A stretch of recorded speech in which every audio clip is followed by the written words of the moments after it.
The hunt is on. Somewhere in the bush lurks an alien presence. A creature so destructive that millions lie dead in its wake. Stone dead. A beast so deadly that even crocodiles fear to cross it.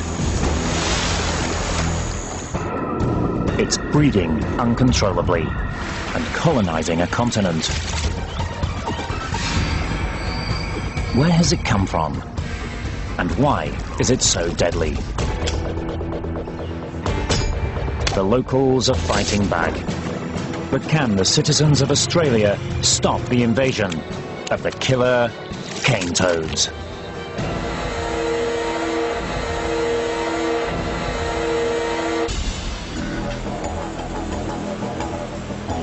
Australia is Mother Nature's Alcatraz. Over millions of years, this isolated island continent has evolved an unenviable collection of fearsome predators.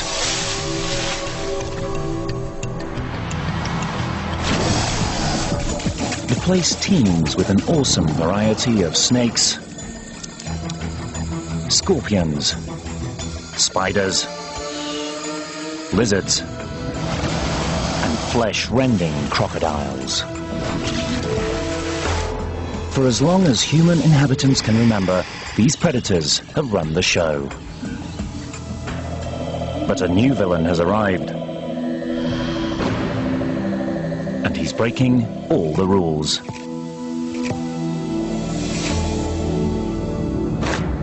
He goes by the name of Bufonidae, the cane toad.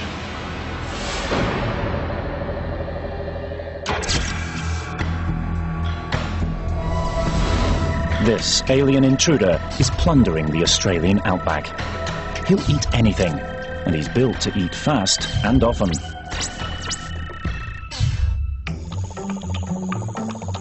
His tongue can shoot out to catch prey at around 3 meters per second. Even his eyeballs are designed to help force food down his gullet. But any predator that sinks its teeth into a cane toad will get a nasty surprise. One bite can release deadly defensive venom. Spread under his warty skin and concentrated in 2 glands on his back is a toxic cocktail of poisons potent enough to kill a crocodile.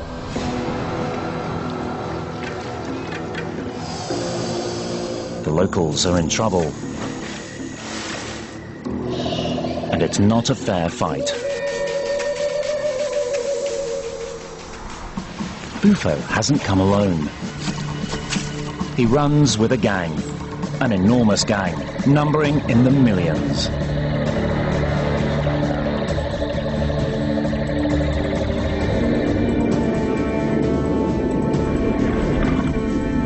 Since their arrival in 1935, these ecological terrorists have been charging forwards in massive numbers. In just 70 years, they've pillaged their way across the outback, gobbling up everything in their path. They've evicted the natives and turned more than 1 million square kilometers of Australia into occupied territory.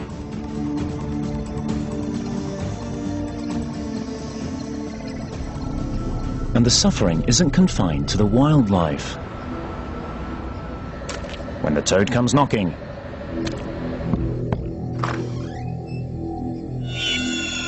bang goes the neighborhood.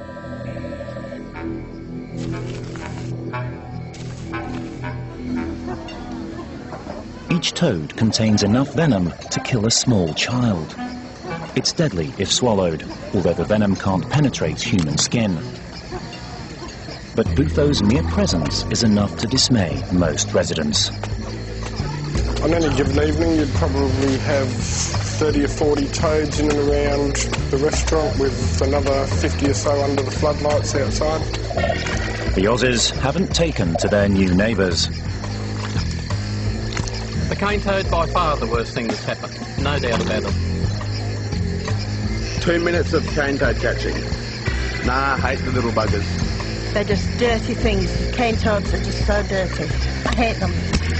I hate them. There's tens of thousands of them. You can't beat them, so you've just got to accept them and live with them.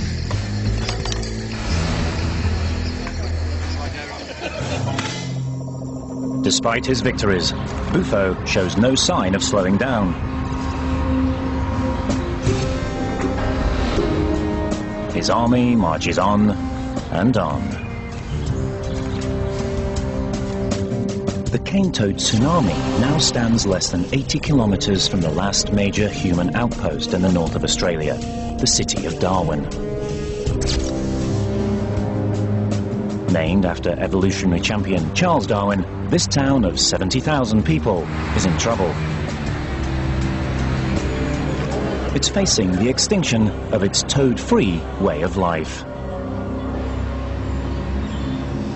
Other towns have fallen, but can Darwin prove fit enough to survive?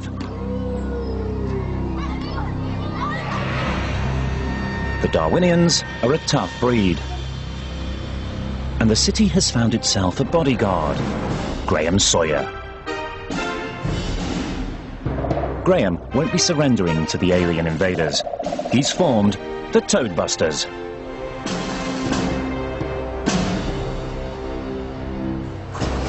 Toadbusters is an organisation of volunteers dedicated to the idea of freedom from toads.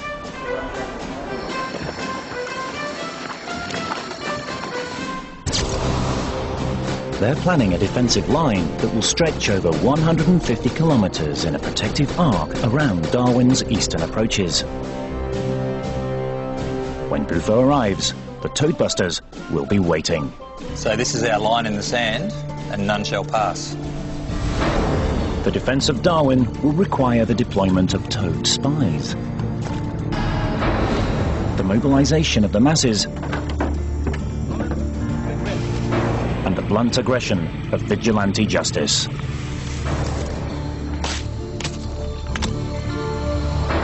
It will be one hell of a battle.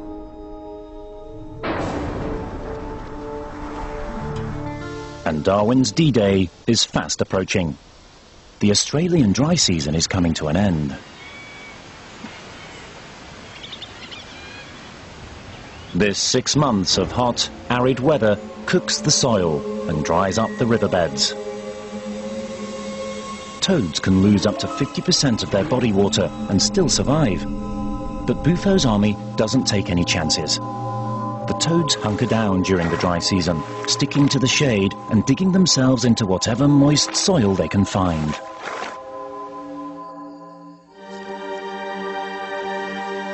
But the rains are now only days away. And when the skies break, Darwin will feel the full force of the amphibian apocalypse.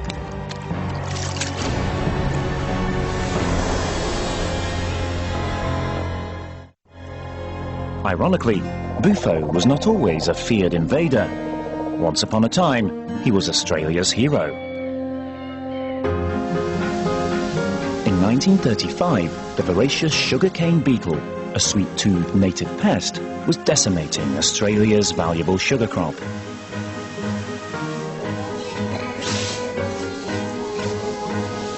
The government desperately needed to find a way to stop the nightmare. And their scientists hit upon the answer: Central American cane toads. In their native lands, cane toads feasted on beetles. They seemed like a cheap and effective solution. The scientists decided on a grand experiment. They would ship 102 of these toads to Australia.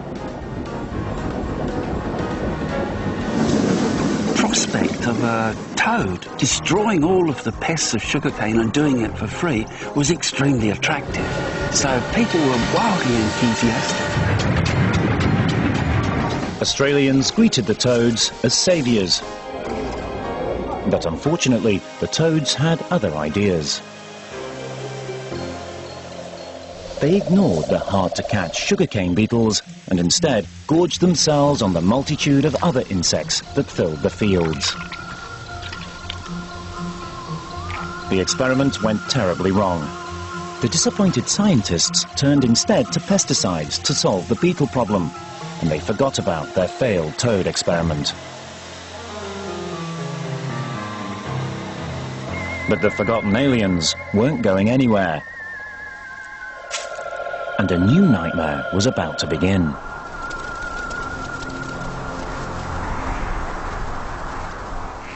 It was time for the toads to breed.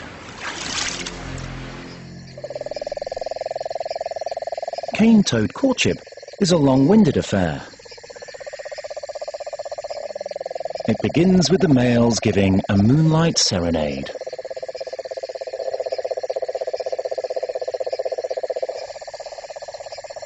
Their close harmony crooning attracts the ladies, who find a good singing voice irresistible.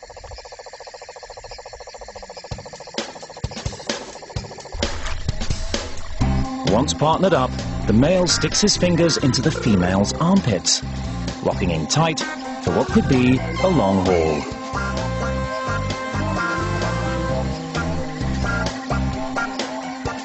He must stay firmly attached to prevent any other male getting a look in. He might have to wait several hours for the female to be ready, but nothing will distract him from his task.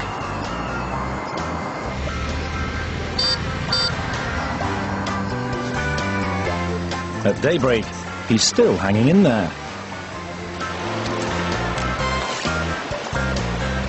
And once in water, the importance of a good hold becomes clear.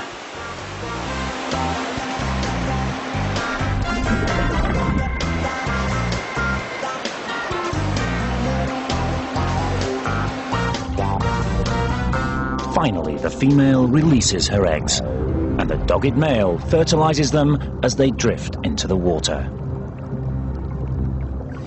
Emission accomplished. Cane toad breeding in Australia was explosive, far faster than it had ever been in Central America. Within a few years, the original 102 had become millions. It was one baby boom generation after another. Cane toads were swamping the continent. The scientists had unwittingly released a monster. But now, 70 years later, the invasion of the killer toads is about to meet a determined enemy in a showdown that could decide the fate of Darwin.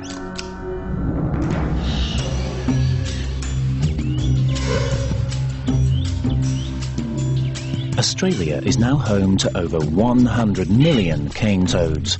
The northern tropical regions are awash with a sea of amphibians. The main reason for their success lies in their incredible spawn.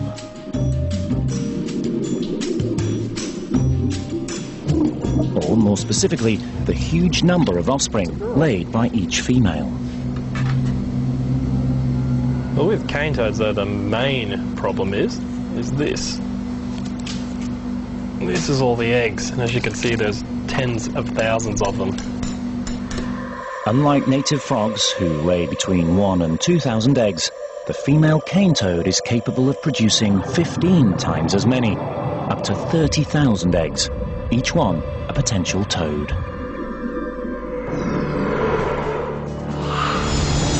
The spawn develops at breakneck speed.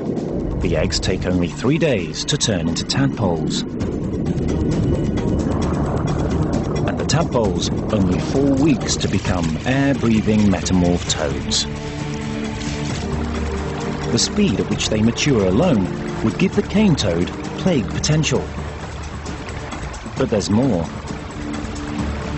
The eggs, tadpoles and metamorphs are all full of venom.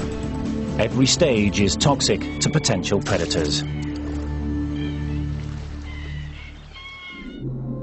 Australian pond dwellers attempting to eat the poisoned tadpoles or eggs sometimes realise their mistake and spit them out.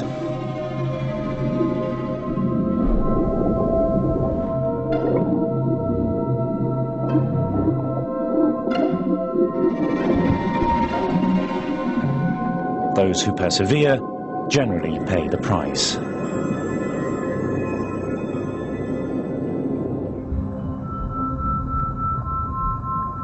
But one of the best controls of toad numbers appears to be the toad itself.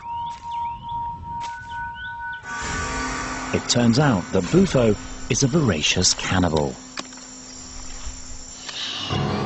Immune to their own venom, adults gorge themselves on juveniles. Millions are spawned every year in outback creeks and billabongs. Few survive to adulthood, but enough to make the population grow at an average of more than 20% a year.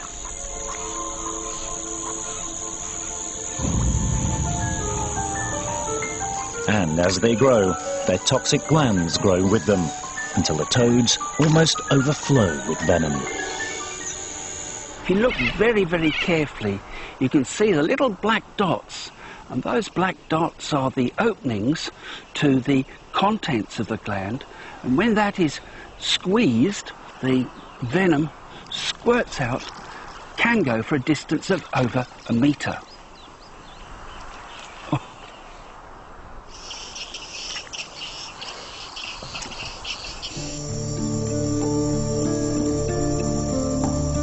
Back in the cane toad's native Central America, this venom is nothing special. Over millions of years of coevolution, caimans, snakes and other predators have developed a level of immunity. They happily eat the little toad.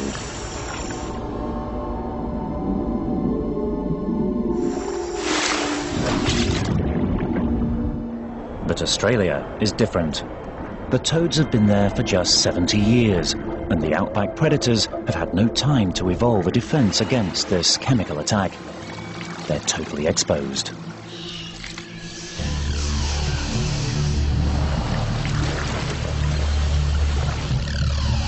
And as each year passes, the toads invade more territory, pushing native species closer to extinction. The front line of the toad's territory now stands less than 80 kilometres from Darwin.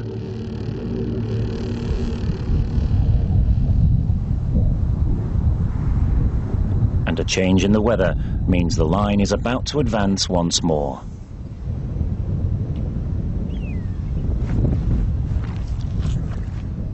After months of baking heat, the skies finally break.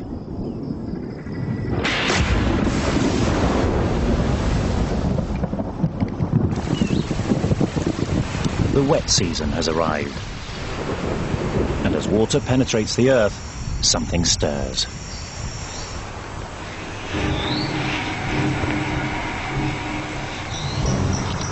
Rejuvenated by the moisture, the toads begin to move.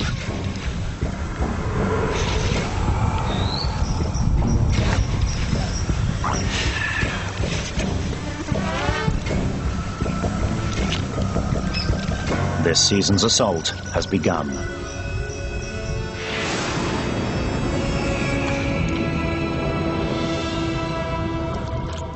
Between the toads and Darwin lies Fog Dam Conservation Reserve.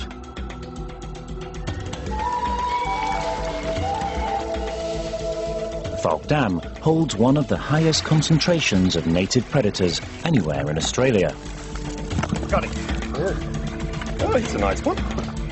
Thomas Madsen is among the many biologists watching over the wildlife. It was an easy catch. He was just... The huge goanna is just one of the native reptiles that stalks the park. There are also snakes aplenty, and even the odd frilled lizard. He's an unlike man. He's a big, beautiful man.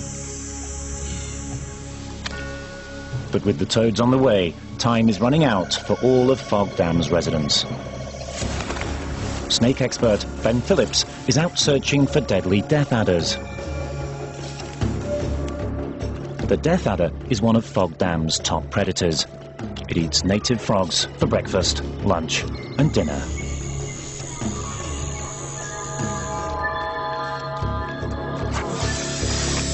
But Ben makes a grisly discovery. This one doesn't look so good. Yeah, he's actually stone dead. The snake hasn't a mark on him, but it's what's inside that worries Ben. There's something in his stomach though, so I'll just have a look. Yeah, that mess is definitely a cane toad. In the snake's mouth is a tiny toad, packed with deadly toxins. The long-expected carnage has begun.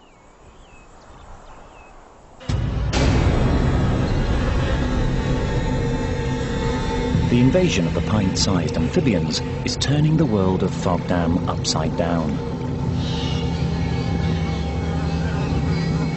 Casualties litter the ground.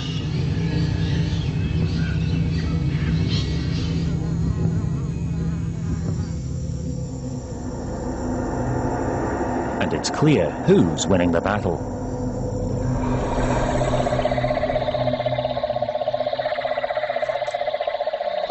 Over there you can hear a mob of cane toads calling at the moment. Buggers. Quite a few out there.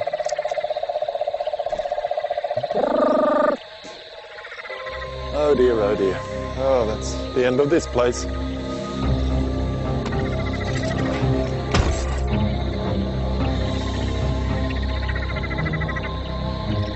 Fog Dam is being overrun.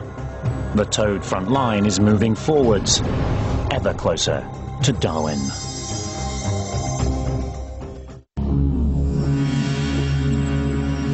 The venomous cane toad is a threat to man as well as beast, as bush dweller Viv Sobek discovered. Viv lives over 120 kilometres from Darwin, in what is now toad country. Nature lover Viv was passionate about her local crocodiles. Freshwater crocodiles used to have a little nest here, or one of the females clearly did, just over there. Crocodiles the cane toads have wiped out. There's just nothing. They're not going to come back by magic. So, yeah, it's called local extinction. The crocs couldn't fight back, but Viv could. Got you. I know I won't kill every cane toad, but by golly, I'm going to make sure that at least I can knock off as many that I come into contact with. Ooh, got you, little mongrel, got you. Handling cane toads is relatively safe. The venom is held inside. But conducting violent executions can put you in danger. When I catch a cane toad and I'm going to kill it, I hang on to it by its legs but above the knee, because then it can't flip back onto its tummy. And I lay it down on the rock and then I bring the mallet down. Totally dead. Humane and quick. But Viv's technique wasn't foolproof. And one day a toad got its revenge. As I lifted the mallet, I saw it flip back on its stomach. The poison glands on its back were now exposed. And I thought, hell, I'm in trouble here. The poison squirted right into Viv's eyes.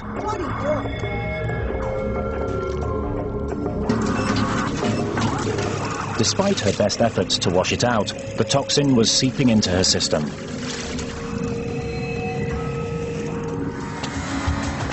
Her eyesight began to disappear. Viv needed help, fast. But she was alone and over 30 kilometres from the nearest town. Her only option was to drive blind.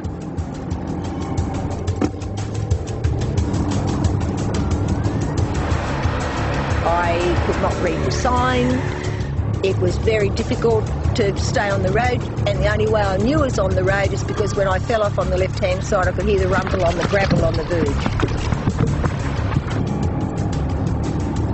I found that if I did that, I could actually see small bits like a mini telescope. I knew it was dangerous, but I had no choice. I knew I had to get to the clinic.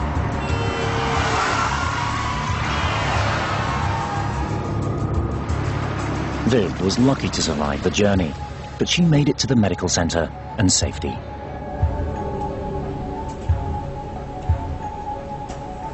After 6 hours of blindness, her vision returned. And with it came a new respect for her enemy. She now conducts her anti-toad campaign with more caution. I think it's called revenge of the toads. When you're at war with something like a cane toad, you have snipers and landmines, and I think I got sniped because he got me right in the eyes, as a good sniper would.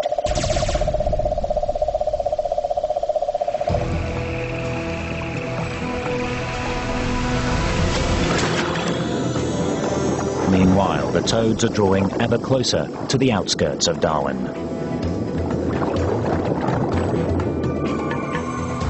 Graham Sawyer is mustering his resources. The toadbusters need time to prepare, but they get some bad news. The toads are closing in much faster than predicted. The reports are coming in from Fog Dam, where scientists have formed Team Bufo, a toad intelligence service.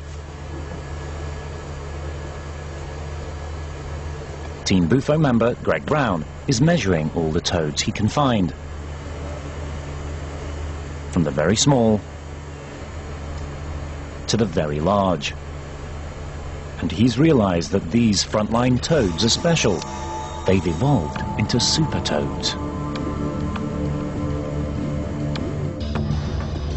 As a result of natural selection favoring the fastest, most mature toads on the front line are almost 20% larger than average, and they have much longer legs. To determine their precise speed, Greg needs more than their inside leg measurements, so he's enlisted some toad spies. By tagging them with radio beacons, Greg is able to track their movements.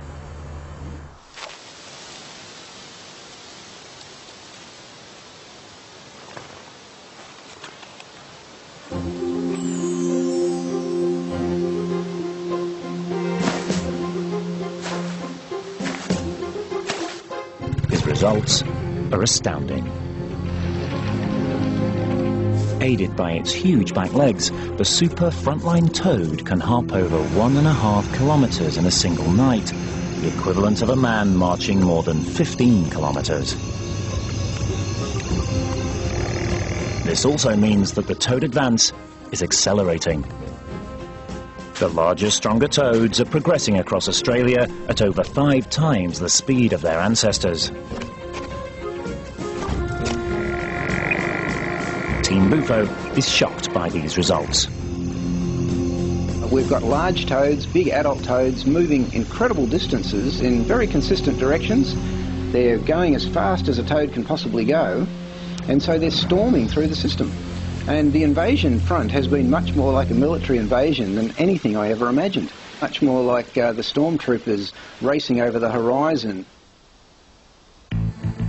The intelligence indicates that the toadbusters have little time before the cane toad army is upon them. Toads have already penetrated the outer suburbs.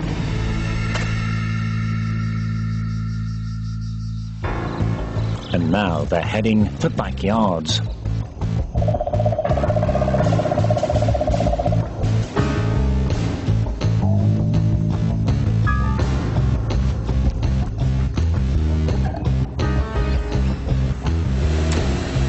Amphibious cane toads are like sponges, absorbing water through their skin. Here, the water they need is always on tap.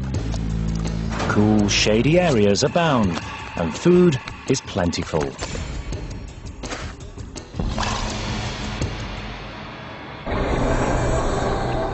Toads are swarming over the approaches to Darwin. The hopping warriors are closing in on the last bastion of toad-free territory in the north. But as they advance and begin to cross swords with the locals, things are getting ugly.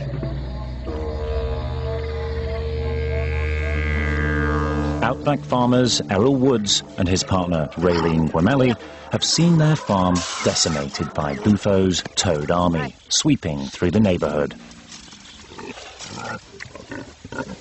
As farm animals attempted to eat the passing amphibians, the toxic toads took their deadly toll. We had up something like 60 pigs, now we're down to about 10, I think. Along with their pigs, they've lost turkeys, peacocks, ducks, and even pet dogs. It takes a lot out of it, especially when you look after them and feed them and water them and everything like that. It's a shame to see them die. It's time for revenge, and they're taking no prisoners.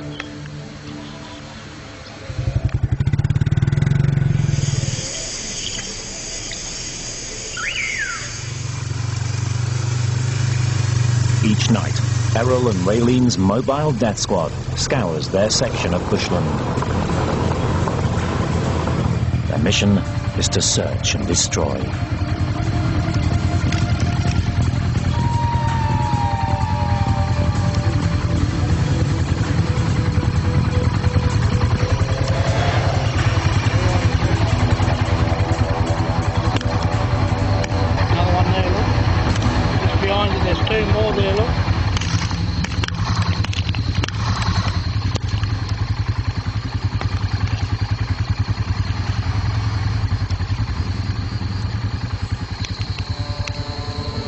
After each night's carnage, they make a tally. 14, 15, 16, 17, 18. It's just the two of them against thousands, but they enjoy their small victories. There's still another 60-odd cane toads.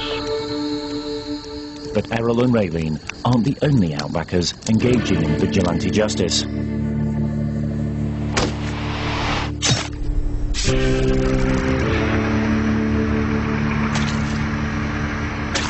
And some of them don't mess around.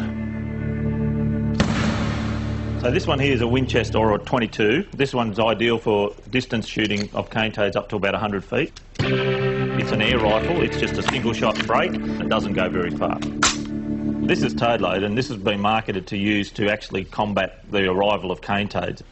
Very effective over a distance of 100 feet.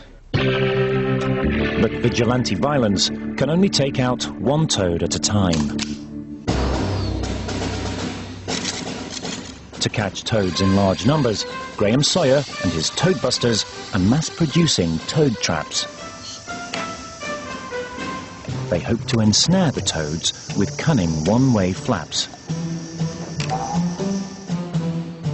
Fellow inventor Paul Baker has developed another ingenious trap.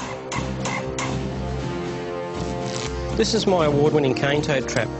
The light attracts insects, which in turn attract the toads. The toads jump up the ramps and jump at the light screen. Then they fall into the trap doors. Once they're in, there's no way out. Not to be outdone, Graham is also experimenting with a sex trap. The idea behind this is that we can turn it on, play the cane toad call, and hopefully what that'll do is it'll bring other male toads from around this area to this point where they can get caught in the traps. We can actually now leave this thing in the field permanently. It's got its own power. It'll stay here and do its stuff every night.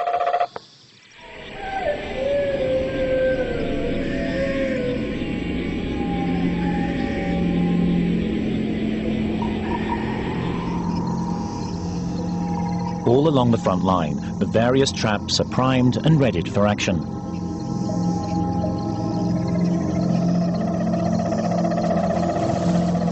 The invading toad warriors are intrigued. Attracted by the crowds of insects and the bewitching sexy music, they hop closer.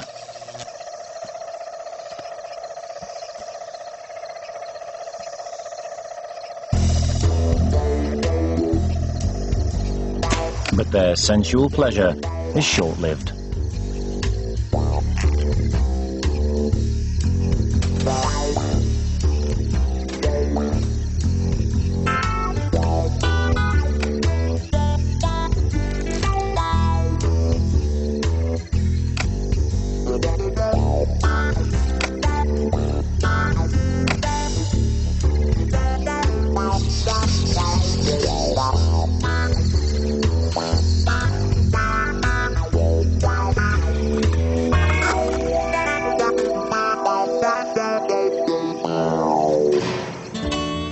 Cold light of day, the toadbusters can judge the success of the trapping campaign. Hello, look at you. Like they're all boys? Yeah, all boys again. The multiple traps along the front line have performed well. 36. 4 actually. 4. 5, 6. 5, 6. This trap alone caught nearly 70 toads in a single night's work. Graham has had his first victory. 48. It's all right, mate. This is the biggest bag of toads I've carried home yet. The toad busters are optimistic. Santa Claus coming to town. Toad, toad, toad, toad, toad. But isolated traps in the wilderness will not be enough to save Darwin. In this battle against the ranks of the toad army, many people are calling for a weapon of mass destruction. They argue that to destroy a plague of toads, you must release a plague of your own. And the Australians have done this before. In the early 20th century, a plague of over 600 million rabbits was the scourge of the outback. The Australians fought back with biological warfare. They released two diseases deadly to rabbits: myxomatosis and rabbit hemorrhagic disease. These decimated the rabbit population.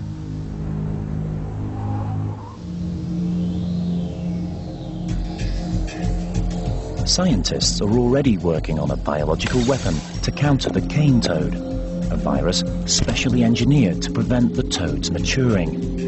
It should halt their development at the tadpole stage.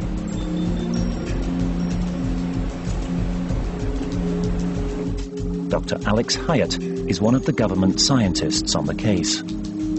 We're modifying a virus that's found in Australia. We're inserting into that a specific gene that will only affect cane toads and hopefully lead to their significant reduction whereby they're no longer a pest.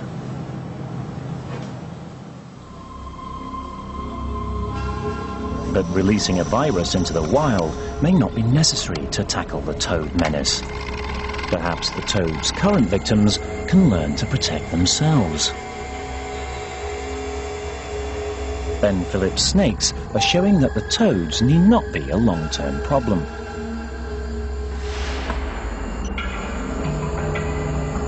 Studies of the few snakes to survive in Australia's toad-ridden northeast have shown that they don't attack the toads. Instead, they tend to avoid them. And as these snakes breed, they're passing this trait to the next generation. Evolution is making them toad smart. There's a good chance that over the next 100 to 200 years, a lot of populations of snakes and things like this will adapt to toads, and toads will be less of a problem.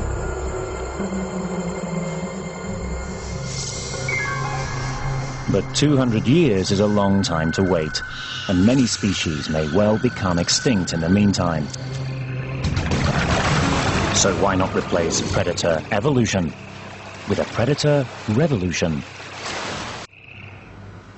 Thomas Madsen wants to create a toad destroyer using genetic engineering.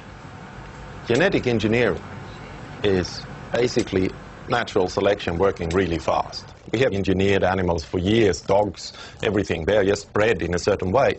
What you do with genetic engineering, you do it faster. Madsen hopes to turn the northern quoll into the cane toad's worst nightmare.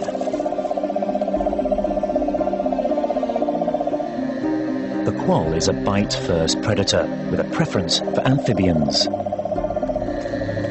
As a result, the arrival of the toxic toads has pushed quoll populations to the brink of extinction. To turn the tables, the quoll needs immunity from the toad toxin. And Madsen knows where to find it, in the cannibalistic cane toads themselves.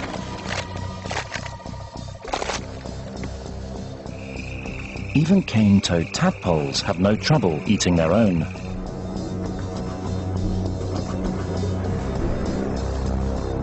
By looking inside the toad's DNA, Madsen's team has discovered its Achilles heel, the immunity gene itself.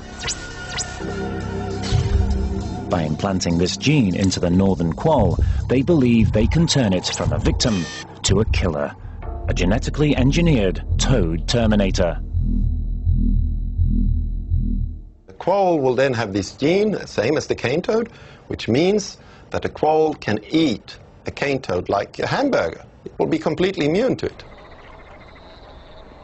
But these super quolls are not yet a reality. Anti-toad science is at least a decade away from creating any reliable weapons. And Darwin can't wait that long. The final battle for Northern Australia's only remaining toad-free city is fast approaching.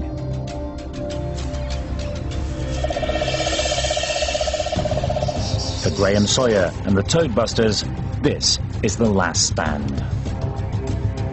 They must stop the toads now, or give up any hope of victory.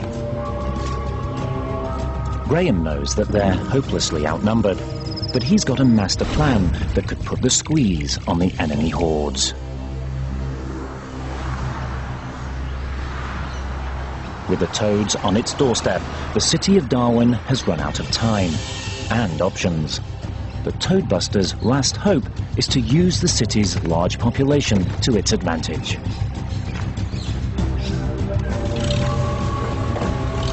They've mobilized the indomitable spirit of Australia in the form of hundreds of volunteer toad snatchers. Up and down the front line, organized toad-busting teams prepare to engage, man to toad. The plan is for a series of mass assaults on reported toad concentrations. By focusing their forces, the Toadbusters hope to eradicate populations in the region.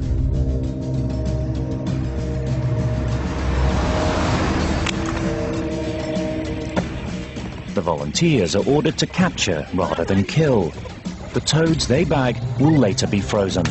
A peaceful, painless death.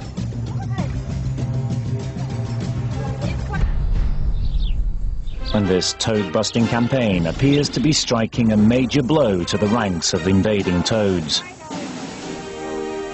The Toadbusters have caught over 20,000 cane toads. But they've effectively destroyed an even greater number. Each female caught could have laid thousands of eggs.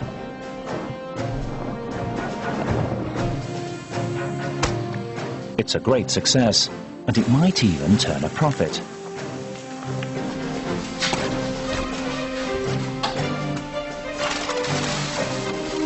The defeated, frozen toads will receive no military burial.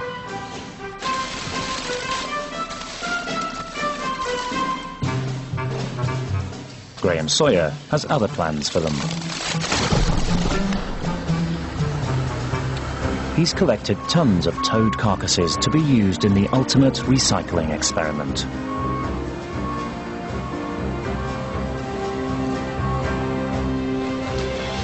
The press have arrived to record the final indignity. The fallen toads transformed into gallons of garden fertilizer.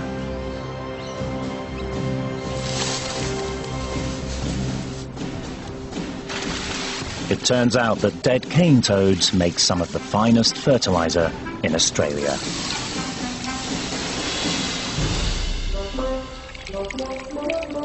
So this is toad juice, our first batch of fertiliser back from the factory and from its chemical analysis, showing it to be a really good fertiliser with lots of potassium. And it's fantastic to have cane toads in a situation where they're putting something back into the environment instead of taking it out.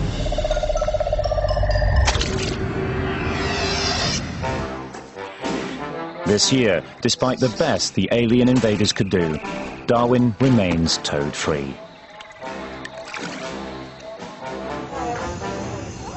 Graham believes that the Toadbusters have finally turned the tide against the cane toad army. I think by October this year we'll have them right out of this area. There'll be a few get in here in the wet and we'll wipe them out again come dry season. They believe that by continuing their strategy year after year, ultimate victory is certain. The toad war is winnable. Certainly in an area like Darwin with the environment we've got and the people we've got, we can win this war, no worries.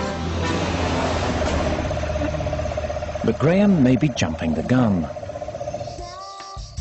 Never bet against Bufo marinus. The alien invader won't stop until he's conquered every habitable corner of Australia. And all it could take is the smallest oversight by the enemy.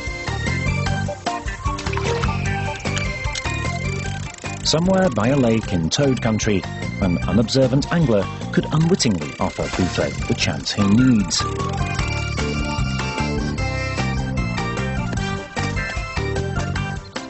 This could be the perfect opportunity for some of Bufo's special forces.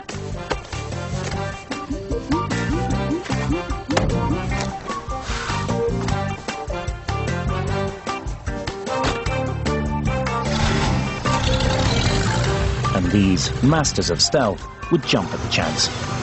By hitching a lift, toads can really travel. And why move 1 kilometre a day when you can hitch a ride and go 50?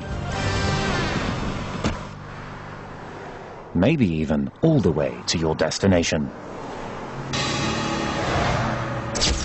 Just one pair of fertile toads crossing the line could be enough to destroy the defence. These travelling toads will cause havoc to the defenders' plans. And toads hidden behind the lines are like ticking time bombs. When they start to breed, their numbers will explode. In a moment of passion, these two alone could produce 30,000 eggs, the seeds of an entire new colony.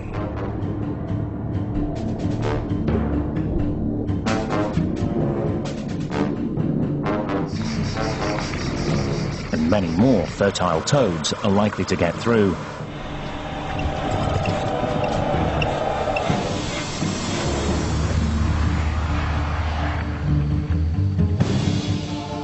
Darwin may be toad-free now, but toads bursting forth everywhere could overwhelm the city's army of defenders.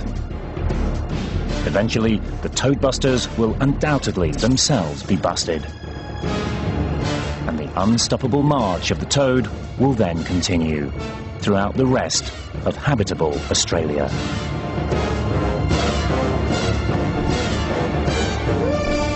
This battle is clearly not yet over.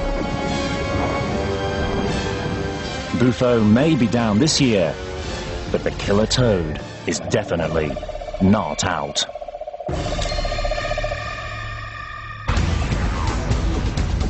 For further information on all our programmes, as well as interactive clips and games, visit our website at natgeowild.co.uk.